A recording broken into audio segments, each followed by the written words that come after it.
Hey, John here. It's Wednesday, so that means some more legato tips. In this one I'm going to share a lick as usual, but also a really good exercise that I like to use for a warm-up and also as a technique builder. So let's get started. If you want tabs for all this stuff, you can go to my Patreon, and besides getting all the tabs for my YouTube videos, you will also get access to the huge lesson library containing hundreds of different lessons. Before we get started, go sign up for my newsletter, and I know what you're thinking, I don't want any more emails, but you can just unsubscribe if you don't like what I'm sending you. No hard feelings at all, but I really think that if you enjoy what I'm doing here on my YouTube channel, you will really like the exclusive videos that I'm going to share over my newsletter. So go sign up, you have the link below.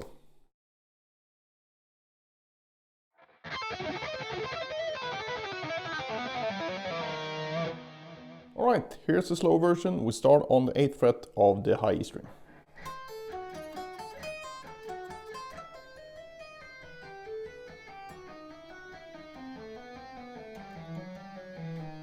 So this lick is based on the E harmonic minor scale, and that's just like a natural minor scale but with a natural 7 instead of a flat 7. So why you want to do that is because you get a stronger leading tone back up to the root again, so that kind of deal. Alright, so we're gonna start this lick with 2 diminished arpeggio sweeps, and it goes like this: 8, 5 on the high E string, 7 on the B string, 8 on the G string. Then you go back the same way you came, so you have 6 notes: 1, 2, 3, 4, 5, 6. The picking that I use is up, pull off, up, down, down, down. Then we move that up 1, 2, 3 frets. Do the same thing again, and then we end up on the root here of the key of E minor. So again, and once we're here, we're going to go down with this sequence. So if I number the notes from left to right, 1, 2, 3, it will be 3, 1, 2, 3, 2, 1. Then we'll simply repeat that on each string.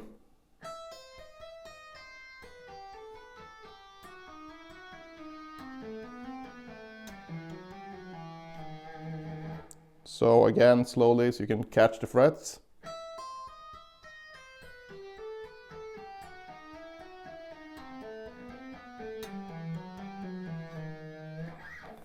And that's basically it. So once more slowly from the beginning.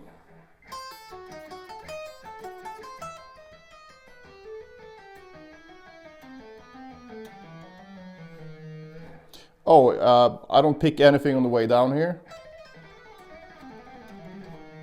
So it's all left hand, but you can of course pick if you want. So that's up to you, depending on what sound you want. But if you do pick, I think it sounds best if you have quite a low dynamic in the picking hand, or you try to match the dynamic of the picking hand and the fretting hand, so you get a really legato, meaning connected line. This exercise will really get your left hand in shape if practiced correctly.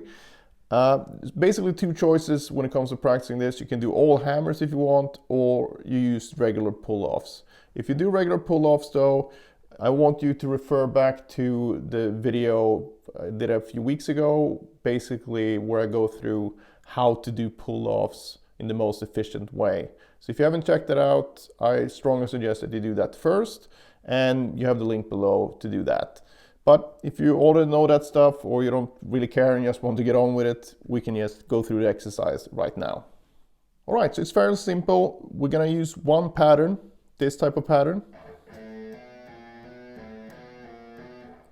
And we're going to apply that to all 4 3-finger combinations. So again, the combinations would be 1, 2, 3, 1, 2, 4, 1, 3, 4, 2, 3, 4. And that's also the order we're going to do this in.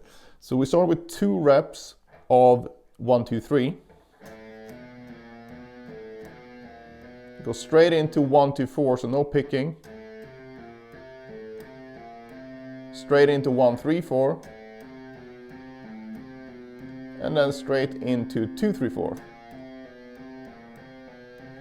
Then you change the string, and then you can decide if you want to pick or simply do a hammer-on from nowhere. Right, so I'm gonna go through all the combinations again slowly so you can hear what it sounds like when you put it together.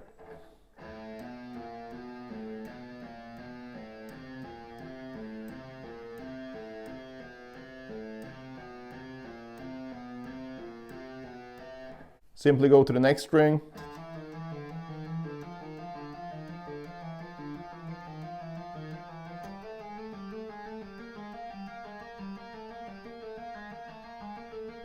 And so on. So you do that all the way up to the high E string.